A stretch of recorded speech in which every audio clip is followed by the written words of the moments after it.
And I think what's important for us to understand too is how the Bible, like you were talking about, how the Bible's in conversation with culture, is it's not like America in conversation with Canada and Mexico, because the Bible was written by the most oppressed group of human beings arguably ever on the history of the planet.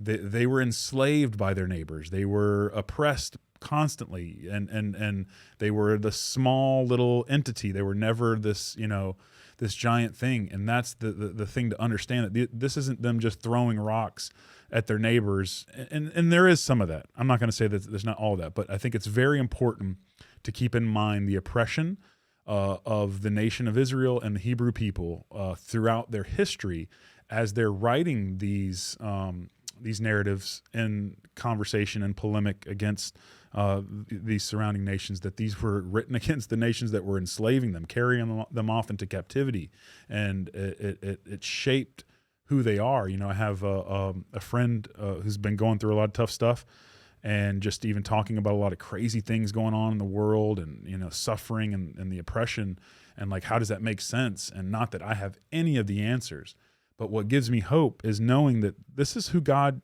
revealed his people and Jesus through, was one of the most oppressed people in the entire world, that somehow that's a connecting point of it all.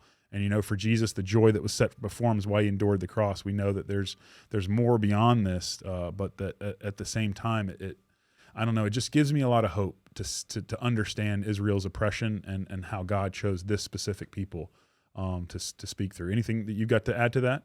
Yeah, I was just going to say that part of what they're saying is, well, this is not just, we don't like those people over there. This isn't some form of ancient Near Eastern racism going on in these texts whenever Mm, we see them, taking jabs at other cultures. It's, look, you guys, you're following the serpent. This is the yeah. action of the serpent. And so the invitation is open. Come to be part of Yahweh's people and become part of the seed of the woman.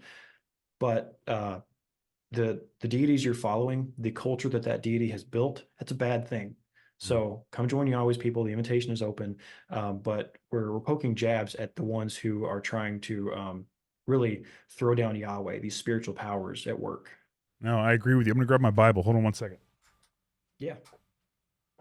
I just read this the other day, and it spoke so much to me. I think it's Psalm 87, but it ends with God saying it ends with them saying, all my springs are in Yahweh. Yeah. So in Psalm 87, it says, his foundation is in the holy mountains. The Lord loves the gates of Zion. So talking about the holy city of God, more than the dwelling of Jacob. Glorious things are spoken of you, O city of God, talking about this city. I will make mention of Rahab and Babylon to those who know me. Behold, of Philistia and Tyre and Ethiopia. So listing all these different nations when referencing the city of God. And then on verse 8 says, or verse 7, both to the singers and the players of the instrument, that's the end of the psalm, it says, all my springs are in you. And it's understanding that no matter where we're born, no matter what nation we're born in, no matter what parents we have, we can find our beginning, our creation in one unity together into our Father. And that all of our springs, whether you're in Ethiopia, whether you're in Tyre, whether you're in Kentucky, whether you're in Florida, all of our springs are in Yahweh. And I just thought that goes so well with it. And it floored me and Yeah. gave me a bunch of encouragement. So anything you got to add to that? Absolutely. Just, I mean, as we see in the prophets, even the foreigner among you will be counted as the native born. No. So, like you just said, it doesn't matter your parentage, your lineage, but it's those who trust in Yahweh, and that offer is always open. Yeah. Love that, man. Love that.